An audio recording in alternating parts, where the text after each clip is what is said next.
Address of Pope Leo XIV to members of the Diplomatic Corps accredited to the Holy See, at the Hall of Benediction, Friday the 9th of January, 2026.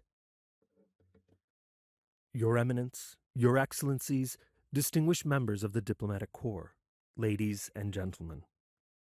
I would like to thank His Excellency, Ambassador George Pauludes, Dean of the Diplomatic Corps, for his kind and respectful words on your behalf. I welcome all of you to this meeting for the exchange of greetings at the beginning of the new year. This is a traditional occasion in the life of the Diplomatic Corps accredited to the Holy See, but it is a new experience for me, since it was only several months ago that I was called to shepherd Christ's flock. I am pleased, therefore, to welcome you this morning, and I am grateful for your generous participation, which this year is enriched by the presence of the new resident heads of mission of Kazakhstan, Burundi, and Belarus. I thank the respective governmental authorities for their decision to open in Rome diplomatic representations to the Holy See. This is a tangible sign of good and fruitful bilateral relations. Through each of you, dear ambassadors, I wish to extend my good wishes to your countries and to share a reflection on our times, which are so troubled by a growing number of tensions and conflicts. This past year, we saw many significant events, beginning with those directly affecting the life of the Church, which experienced a profound jubilee and saw the return to the Father's house of my venerable predecessor, Pope Francis. The whole world gathered around his coffin on that day, on his funeral, and sensed the loss of a father who had guided the people of God with immense pastoral charity.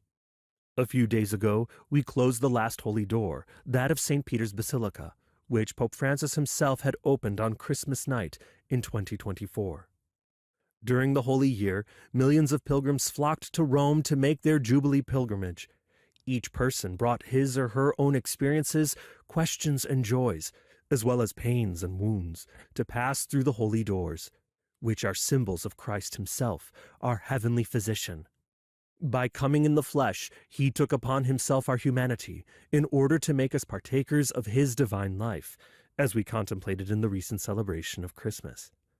I am confident that, through these experiences, many people have been able to deepen or rediscover their relationship with the Lord Jesus, finding comfort and renewed hope for facing life's challenges. Here I would like to express my particular gratitude to the people of Rome, who, with great patience and hospitality, have welcomed the many pilgrims and tourists who came to the city from every part of the world. I would like to express my special thanks to the Italian government, the Capitoline administration, and the police forces, who worked with zeal and precision to ensure that Rome was able to welcome all the visitors, and that the Jubilee events, as well as those following the death of Pope Francis, could take place safely and peacefully. The Holy See and Italy share not only geographical proximity, but above all a long history of faith and culture that binds the Church to this beautiful peninsula and its people. This is also reflected in the excellent bilateral relations sealed this year by the entry into force of the amendments of the Agreement on Spiritual Assistance to the Armed Forces, which will allow for more effective spiritual accompaniment of the men and women who serve in the armed forces in Italy and in numerous missions abroad. There was likewise the signing of the agreement for an agrivoltaic plant in Santa Maria di Galleria, which will enable the supply of electricity to Vatican City using renewable resources, thus confirming our common commitment to caring for creation.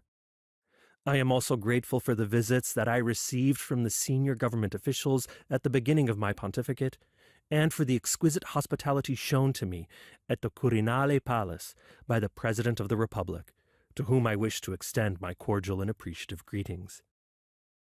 During the past year, having accepted the invitation given to Pope Francis, I had the joy of visiting Turkey and Lebanon. I am grateful to the authorities of both countries for their welcome. In Iznik, Turkey, together with the Ecumenical Patriarch of Constantinople and representatives of other Christian denominations, I commemorated the 1700th anniversary of the First Ecumenical Council. This was an important opportunity for renewing our commitment to the journey towards the full visible unity of all Christians. In Lebanon, I met a people who, despite their difficulties, are full of faith and enthusiasm. There, I sense the hope of young people who aspire to build a more just and cohesive society and to strengthen the bond of cultures and religions that makes the land of the cedars unique in the world. Dear ambassadors, prompted by the tragic events of the sack of Rome in 410 AD, St. Augustine wrote De Civitate Dei, the City of God. This is one of the most powerful of his theological, philosophical, and literary works. As Pope Benedict XVI observed, it is an impressive work crucial to the development of Western political thought and the Christian theology of history. It draws, as we would say in contemporary terms, on a narrative that was spreading. For the pagans, still numerous at that time, and even quite a few Christians, thought that the God of the new religion and the apostles themselves had shown themselves incapable of protecting the city. In the days of the pagan gods, Rome was caput mundi, the great capital, and no one could have imagined that it would fall into the hands of its enemies. Now, with the God of the Christians, this great city no longer seemed secure. Certainly, our times are very distant from those events. This is not simply a question of temporal distance, but also of a different cultural awareness and a development of categories of thought. However, we cannot overlook the fact that our own cultural sensibilities have drawn nourishment from that work, which, like all the classics, speaks to people of every generation. Augustine interprets events and history itself according to the model of two cities. First, there is the city of God, which is eternal and characterized by God's unconditional love, amor Dei, as well as love for one's neighbor, especially the poor. Then there is the earthly city, which is a temporary dwelling place where human beings live until death. In our day, the latter includes all social and political institutions, from the family to the nation-state and international organizations. For Augustine, this city was epitomized by the Roman Empire. Indeed, the earthly city is centered on pride and self-love, amor sui, on the thirst for worldly power and glory that leads to destruction. However, this is not a reading of history that seeks to contrast eternity with the present, the church with the state, nor is it a dialectic about the role of religion within civil society. In Augustine's view, the two cities coexist until the end of time. Each has both an external and an internal dimension, for they are to be understood not only in light of the external manner in which they are constructed throughout history, but also through the lens of the internal attitudes of each human being towards the realities of life and historical events. In this perspective, each of us is a protagonist and thus responsible for history. Moreover, Augustine emphasizes that Christians are called by God to dwell in the earthly city, with their hearts and minds turned towards the heavenly city, their true homeland. At the same time, Christians living in the earthly city are not strangers to the political world, and guided by the scriptures, seek to apply Christian ethics to civil government. The city of God does not propose a political program. Instead, it offers valuable reflections on fundamental issues concerning social and political life, such as the search for a more just and peaceful coexistence among peoples.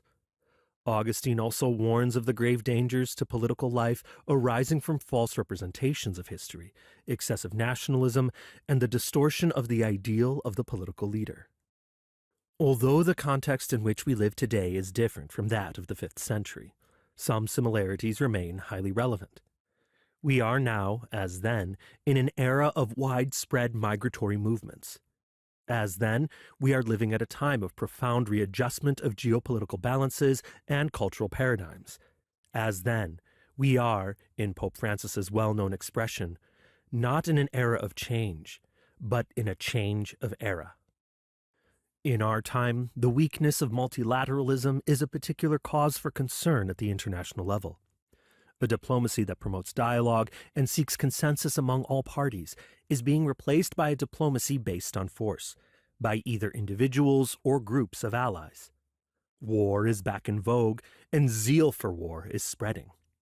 The principle established after the Second World War, which prohibited nations from using force to violate the borders of others, has been completely undermined. Peace is no longer sought as a gift and a desirable good in itself, or in the pursuit of the establishment of the ordered universe willed by God with a more perfect form of justice among men and women. Instead, peace is sought through weapons as a condition for asserting one's own dominion. This gravely threatens the rule of law, which is the foundation of all peaceful civil coexistence.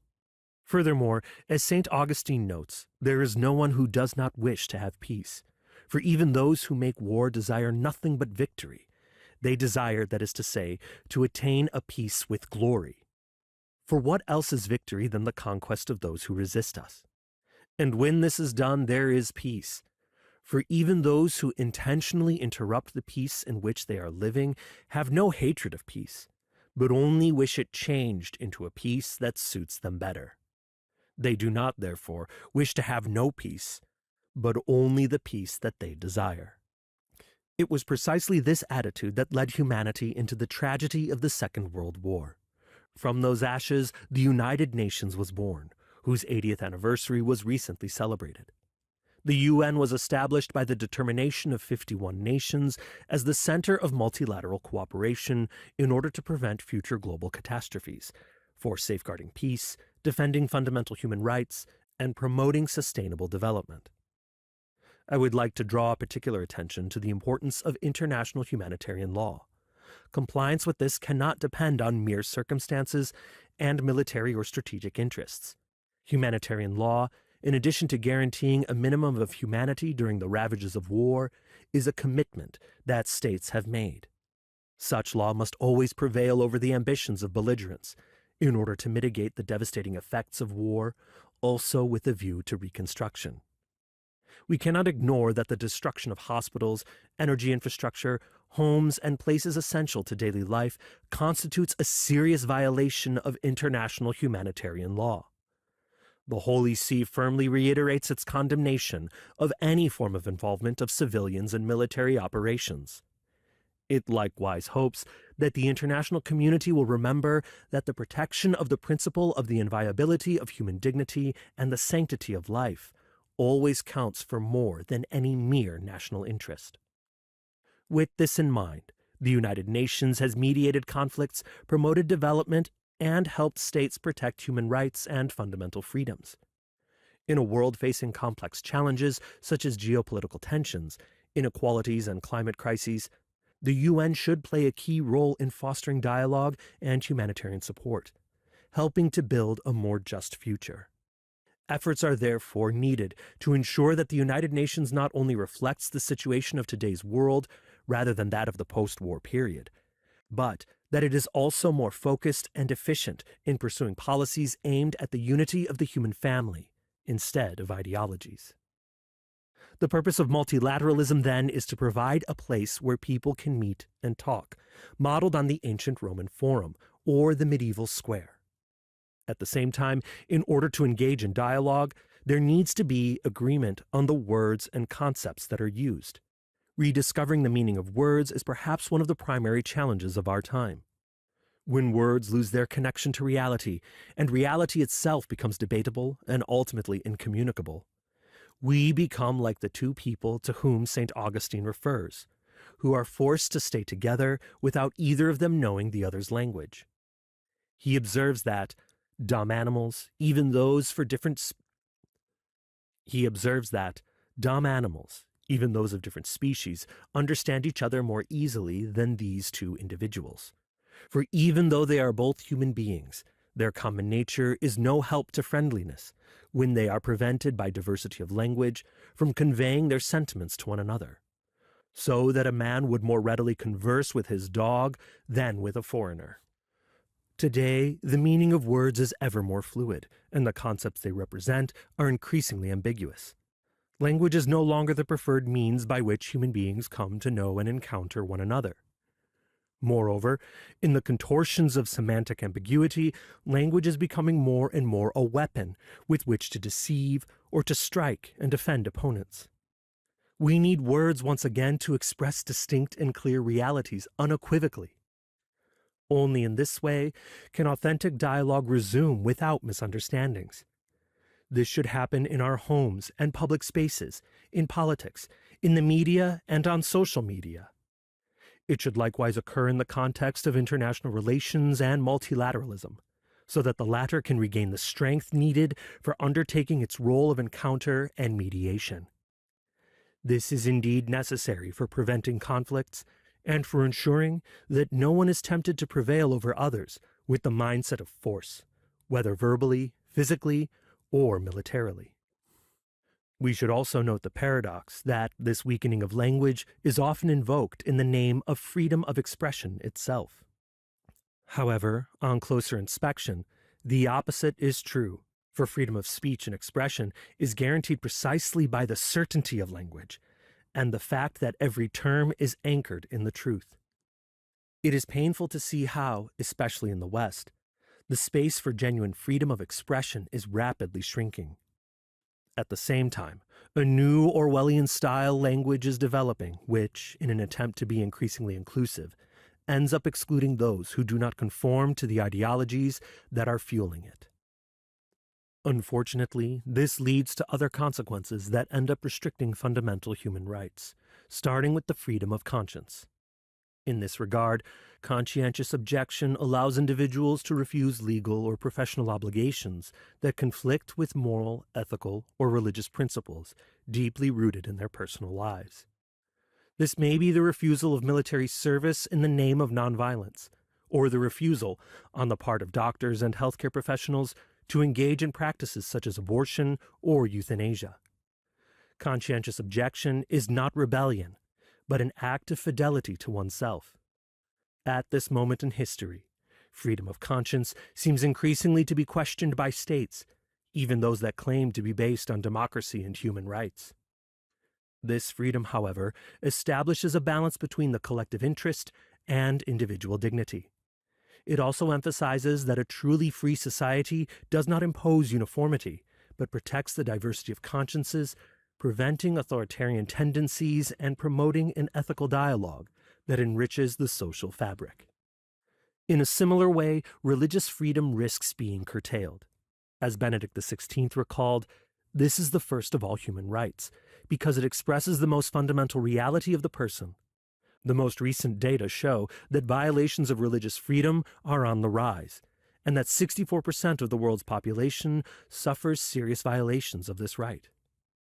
In requesting that the religious freedom and worship of Christians are fully respected, the Holy See asks the same for all other religious communities. On the 60th anniversary of the promulgation of the Declaration Nostra Aetate, one of the fruits of the Second Vatican Ecumenical Council that concluded on the 8th of December 1965, I had the opportunity to reiterate the categorical rejection of all forms of anti-Semitism, which unfortunately continues to sow hatred and death. I likewise emphasized the importance of cultivating the Jewish-Christian dialogue, deepening our common biblical roots.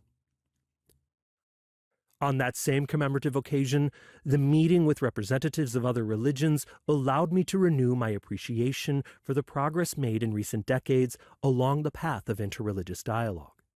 Indeed, in every sincere religious quest, there is a reflection of the one divine mystery that embraces all creation.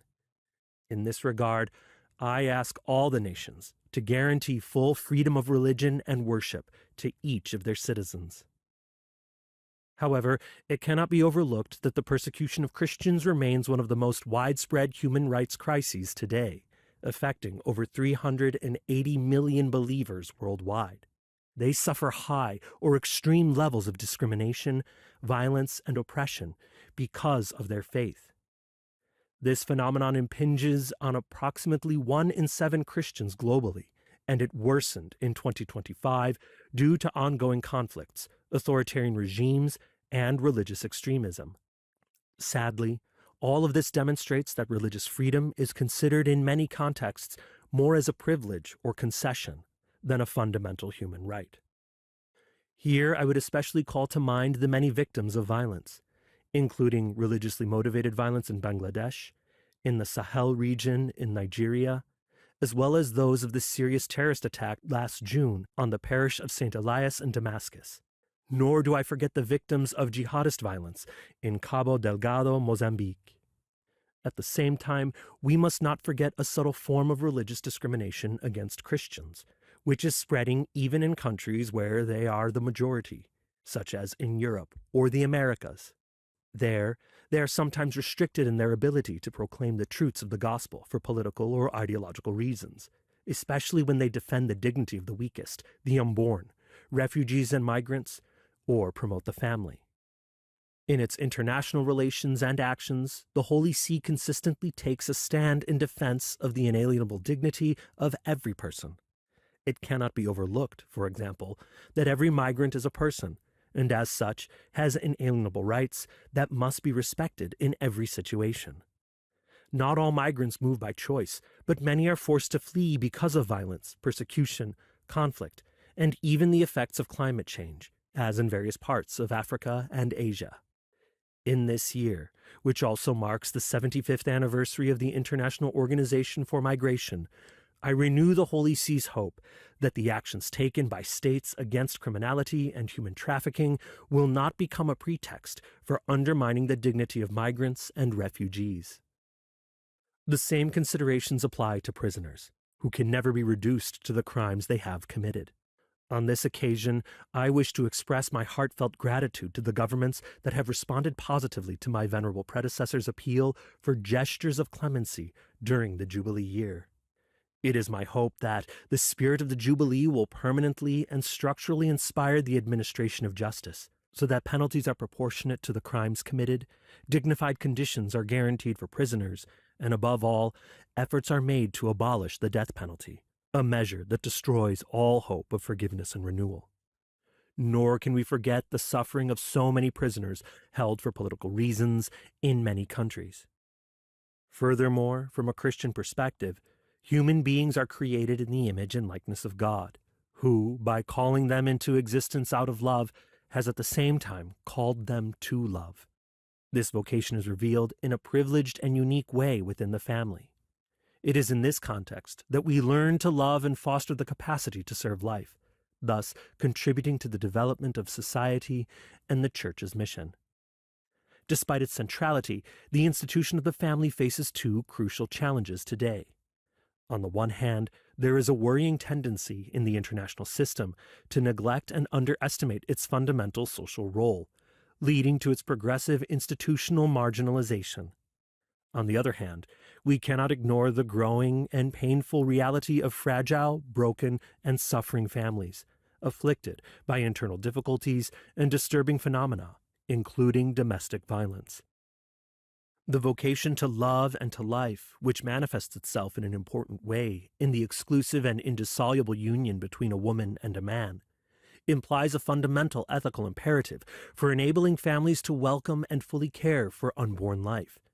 This is increasingly a priority, especially in those countries that are experiencing a dramatic decline in birth rates. Life, in fact, is a priceless gift that develops within a committed relationship based on mutual self-giving and service.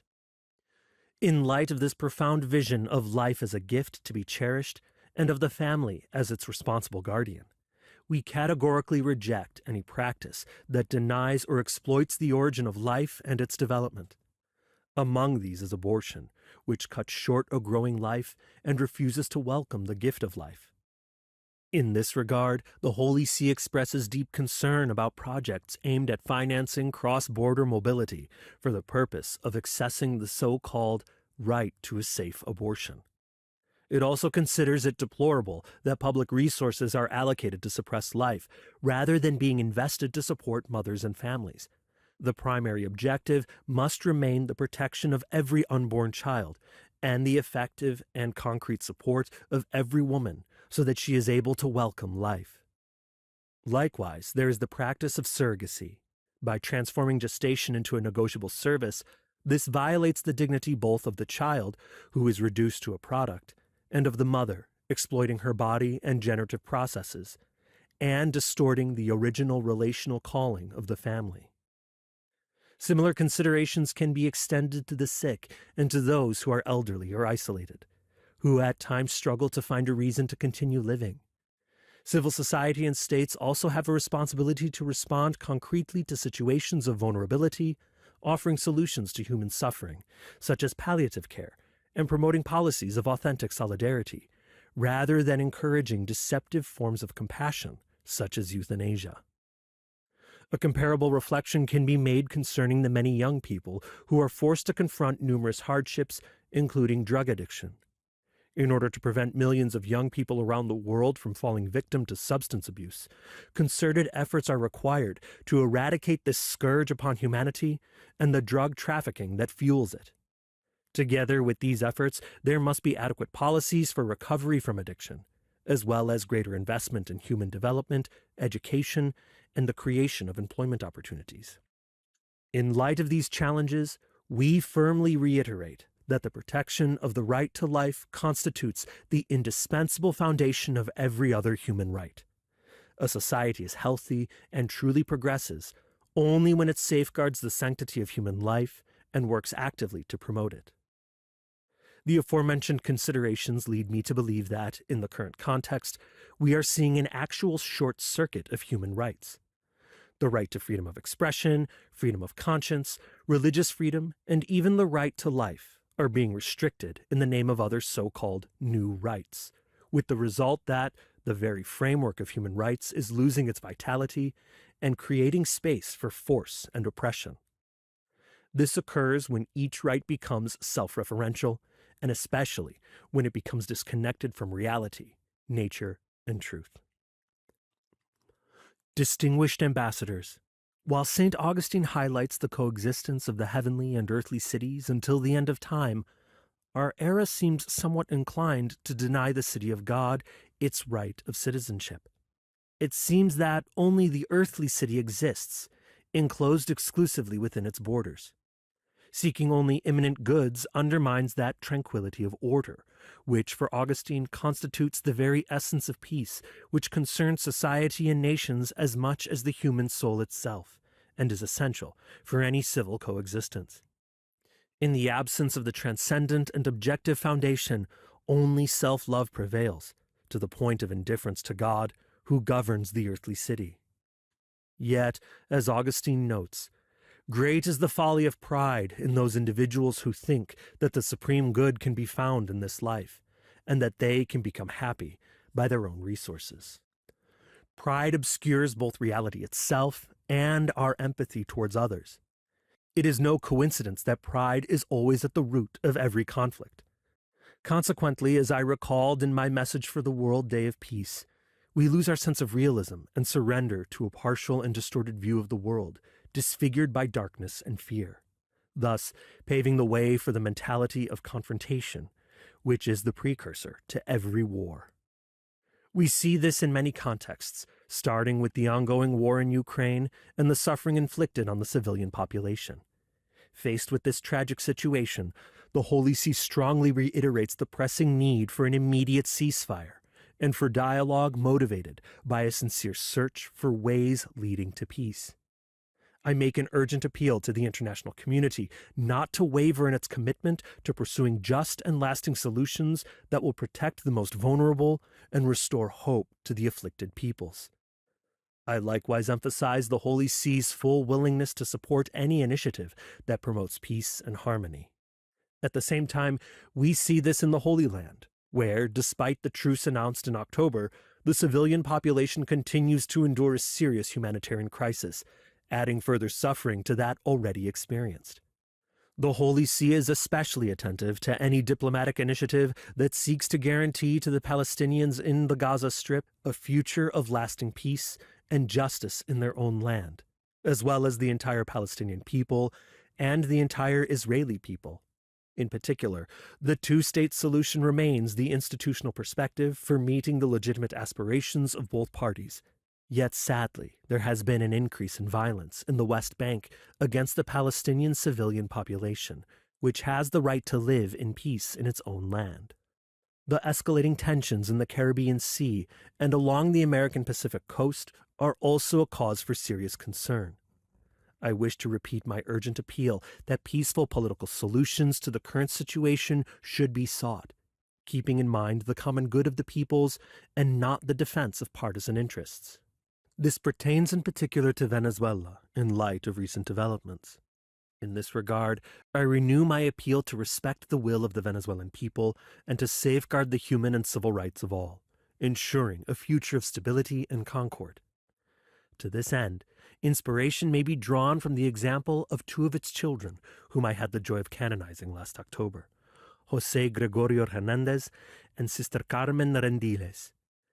May their witness inspire the building of a society founded on justice, truth, freedom, and fraternity, and thus enable the nation to rise from the grave crisis that has afflicted it for so many years. Other crises are scattered across the global landscape. First, I refer to the desperate situation in Haiti, marked by many forms of violence, from human trafficking to forced exile and kidnappings. In this regard, it is my hope that, with the necessary and concrete support of the international community, the country will be able to take the necessary steps as soon as possible to restore democratic order, end violence, and achieve reconciliation and peace. Nor can we forget the situation that has affected the Great Lakes region of Africa for decades, plagued by violence that has claimed many victims. I encourage the parties involved to seek a definitive, just, and lasting solution that will put an end to a conflict that has lasted far too long. Similarly, I think of the situation in Sudan, which has been transformed into a vast battlefield, as well as the continuing political instability in South Sudan, the youngest country in the family of nations, which came into being following the referendum 15 years ago. We cannot fail to mention the intensifying signs of tension in East Asia, and to express hope that all parties involved will adopt a peaceful and dialogue-based approach to the contentious issues that are a source of potential conflict. My thoughts turn in particular to the grave humanitarian and security crisis afflicting Myanmar, which was further aggravated by the devastating earthquakes last March. With renewed intensity, I make an appeal that paths of peace and inclusive dialogue be courageously chosen, so as to guarantee everyone fair and timely access to humanitarian aid. To be authentic, democratic processes must be accompanied by the political will to pursue the common good, to strengthen social cohesion, and to promote the integral development of every person. At the heart of many of the situations I have mentioned, we can see something that Augustine himself pointed out, namely the persistent idea that peace is only possible through the use of force and deterrence. While war is content with destruction, peace requires continuous and patient efforts of construction, as well as constant vigilance. Such efforts are required of everyone, starting with the countries that possess nuclear arsenals. I think in particular of the important need to follow up on the New START Treaty, which expires in February. Indeed, there is a danger of returning to the race of producing ever more sophisticated new weapons, also by means of artificial intelligence. The latter is a tool that requires appropriate and ethical management, together with regulatory frameworks focused on the protection of freedom and human responsibility. Dear ambassadors, notwithstanding the tragic situation before our eyes, peace remains a difficult yet realistic good. As Augustine reminds us, peace is the aim of our good, because it is the very aim of the city of God, to which we aspire, even unconsciously, and of which we can enjoy a foretaste, even in the earthly city. During our pilgrimage on this earth, peacemaking requires humility and courage, the humility to live truthfully and the courage to forgive.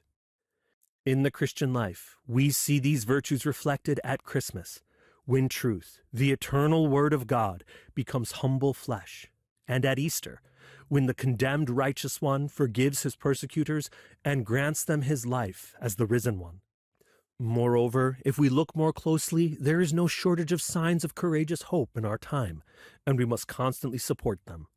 I think, for example, of the Dayton Accords, which, 30 years ago, put an end to the blood-stained war in Bosnia and Herzegovina. Despite difficulties and tensions, they opened up the possibility of a more prosperous and harmonious future. I think, too, of the joint declaration of peace between Armenia and Azerbaijan, signed last August. We hope this will pave the way for a just and lasting peace in the South Caucasus and resolve the outstanding issues to the satisfaction of both parties.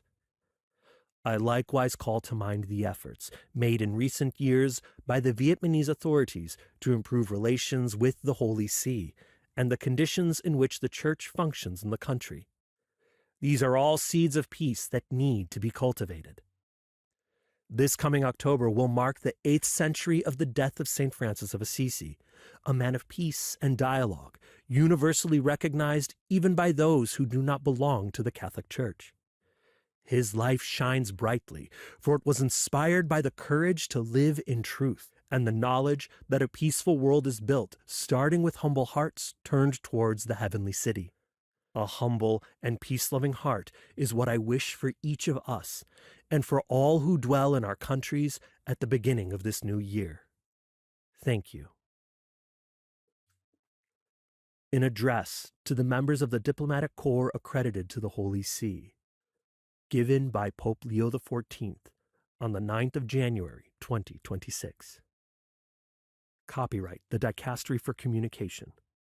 Text read by Kevin Francis Karam, S.J. Go in peace and pray to Christ for me.